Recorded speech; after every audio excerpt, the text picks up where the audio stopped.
Welcome to Brain Vision. We begin this question by calculating the acceleration of gravity on the surface of this other planet. So remember that the surface gravity of any planet is equals to Newton's constant times the mass of that planet divided by the radius squared of this planet.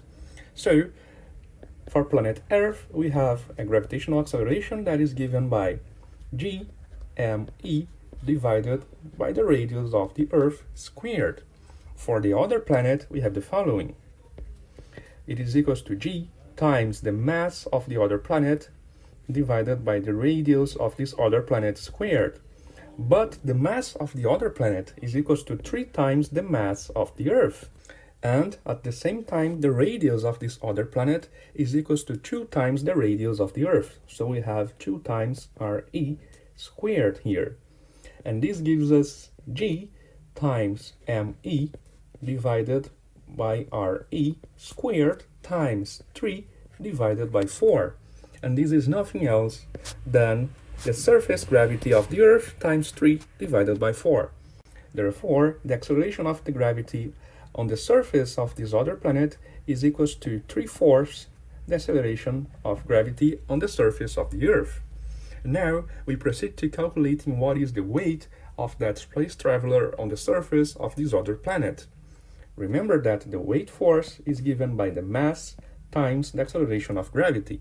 Therefore, the mass of this space traveler on the Earth is equals to the mass of the space traveler, which is unknown, times the acceleration of the gravity on the surface of the Earth.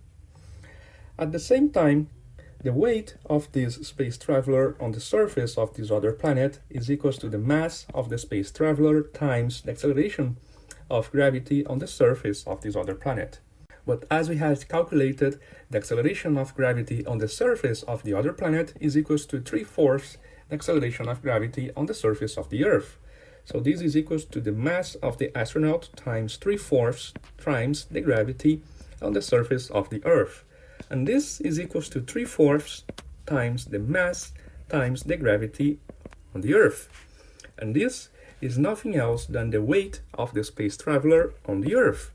Therefore, the weight of the space traveler on this other planet is equals to 3/4 times the weight of this space traveler on the Earth, which is equals to 540 newtons. So we have 3/4 of 540, which is equals to 405 newtons. So the weight of the space traveler on the surface of this other planet is equals to 405 newtons.